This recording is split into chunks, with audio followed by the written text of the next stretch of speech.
आरो बेखौ मोनोब्ला जोङो फिसाफोरनि नामाव मोनसे थैनायनि खाम्फा जोङो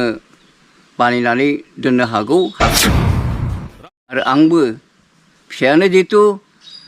जाथिनि थाखाय बावसोमनानै बियो थैलांबाय थैनाय न'खरनि न'खरफ्रामावबो सासे साख्रि होगोन आरो थैनाय न'खरनो 5 लाख रांखौ होगोन होननानै प्रमद साराबो बुंदोंमोन। खुलुमबाय लोगोफोर भिडिअ होनाया एसे लेट जाबाय गामियाव थांदोंमोन सफैनो बावाखै थ' जिखियानो जादोला गाबोन सोर देरहायो जों नायनोसै ओमफ्राय UPPL देरहामारो ना BPF देरहामारो सोर देरहामारो नङा होमबा एग्जिट पलखौथ' जों होनो हाला खिन्थु आंनि हिसाबै आं जायखौ सापर्ट खालामनाय हिसाबै जायखौ मदद खालामनाय हिसाबै आंबो बैखौ गावनि सापर्टार गावनि जाय केन्डिडेट आं जायखौ सापर्ट खालामोना बै केन्डिडेटआ देरहागोनखौ आंबो आसा खालामदों थ' बयबो गावबागाव पार्टिखौ देरहागोन बा आसा खालामनानै थायो आरोखि जिखियानो जादोला आङो मोननैसो भिडिअआ गोबाव जाबाय बियो दाखालिनो हरनायमोन जाय मार्टिस फेमिलि बै न'खरनि आदैमोननि ना बिसोरनि भिडिअखौसो आं होनाय जायाखैमोन दिनै लाबोफिननाय जादों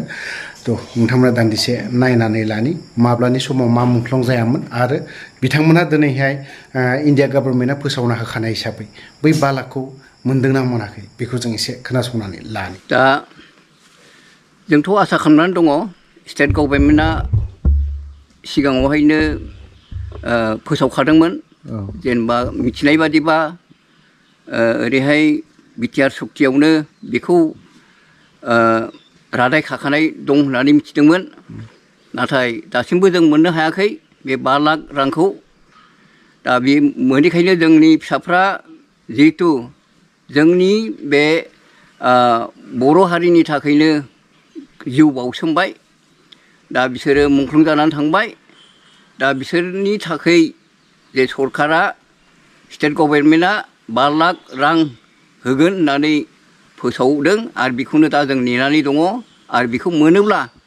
जोङो फिसाफोरनि नामाव मोनसे थैनायनि खाम्फा जोङो बानायनानै दोननो हागोन आरो दा जोङो बेफोरखौ मोनोब्ला जोंनि जेनाखि फिसा थैनायनि जे फिसौ थालांदों बेफोरनि थाखायबो एसे उफाय जागौमोन दा बेखौ जों आसा खालामनानै दङ दा आंनि फिसाला थैनायनि फिसौ सासे थालांदों हिनजाव थालांदों दा बिसोरो आसा खालामनानै दङ बेखौ 5 लाख रांखौ मोनोब्ला माबा मोनसे उफाय जागोन बेखौ आसा खालामनानै दङ आरो आंबो फिसायानो जिहेतु जाथिनि थाखाय बावसोमनानै बियो थैलांबाय गावथार जाबाय दा आंबो सानदों आं थैनायनि सिगां हयथ' आंबो बे 5 लाख रांखौ एसेब्लाबो मोनगोन होननानै आं आसा खालामनानै दङ जिहेतु प्रमद साराथ' बुंदोंमोन बै समावहाय जिहेतु गभर्नमेन्टआव फैयोब्ला इलेक्सनाव देरहायोब्ला थैनाय न'खरनि न'खरफ्रामावबो सासे साख्रि होगोन आरो थैनाय न'खरनो 5 लाख रांखौ होगोन होननानै प्रमद साराबो बुंदोंमोन नाथाय दिनैसिम गैया मोनबाय हय माखासे माने हयथ' माथो मोनदों बिसोर मालाय जेनेबा दा ओरैनो जों मिथिनाय बादिब्ला खुब मोनदोंब्लाबो 1200 जनल' दा बे मार्टार्स न'खरा मोननानै दङ दा आं खावलायनो सानदों बेखौनो स्टेट गभर्नमेन्टनिसिम आरो जोंनि BTR गभर्नमेन्टनि प्रमद सारनिसिम जाहाथे बे 5 लाख रांखौ अननानै हरो आरो नैबे गरिब न'खर जिहेतु फिसा थैजानाय बे न'खरखौ जाहाथे अनो आरो थालांनाय जे बिसौ दङ हिनजाव दङ बिसोरनि सायाव जाहाथे माबा मोनसे उपकार खालामहरो आं बेखौनो जोंनि BTR गभर्नमेन्टनिसिम जोंनि प्रमद सारनिसिम आं बेखौनो खावलायो। आंनि गामिया जाहैबाय 9 नं उसिगुरि आरो आंनि फिसाला इन्दिबिमोन बिथांनि नामा आफादाव थुख्रावनि नाममोन थुख्राव नाम लादोंमोन ओमफ्राय बिथाङा 2007 आव हाबदोंमोन 2009 आवनो मुंख्लं जादों 2009 आव मुंख्लं जानायाव बे समाव गावजों गावनो नारा नाथा जालायदों दुसा दुसि जालायदों आंनि फिसालानि आफादनि लिडाराथ' सार रन्जन दैमारिमोन माखासे ओरैनि बेराफारसे सिजफायर जाथ'वाखैमोन नालाय माखासे सिजफायरा जाबाय माखासे जायाखै माखासे सिजफायर मानसिया आंनि फिसालाखौ गावबाय मुंख्लं जानानै थांबाय आरो आं दा बेखौनो बुंनो सानदों माने बै समावहाय सेन्ट्रेल गभर्नमेन्टआ मुंख्लं जानायफोरनो 5 लाख फैसा होनो होननानै बुंदोंमोन दा बे फैसाफोरखौ सोरबा मोनबाय सोरबा मोनाखै आंनिथ' मोनाखै सोरबाया मोनबाय बे एखे सनाव गावजानायानो मोनबाय सोरबा मोनाखै दा आं बेखौ बुंनो सानदों दि मानि थाखाय थालांखो जोंना जोंबोथ' मोनागौमोन बै समाव रादाय दंखायोमोन सेन्ट्रेल गभर्नमेन्टआ होगोन होननानै बुंखानायखा दिनै मानो होआखिसै जोंना बेराफारसे आङो दुखु मोनदों मानो माखासे मानसिफ्रा जेलनिफ्राय गवाखै सार रन्जनखौ मानो सुखुवाखै मानो बहनाखै आं बेखौबो दुखु मोनगासिनो दङ आंनि फिसायाथ' सार रन्जननि ग्रुपआव दङमोन आं दुखु मोननानै दङ आरो आङोथ' लुबैदों दानोथ' बै समावनो सेन्ट्रेल गभर्नमेन्टआनो बे 5 लाख थाखाखौ होनो नागिरखादोंमोन नालाय आं आसा दङ आं मोनजानो लुबैदों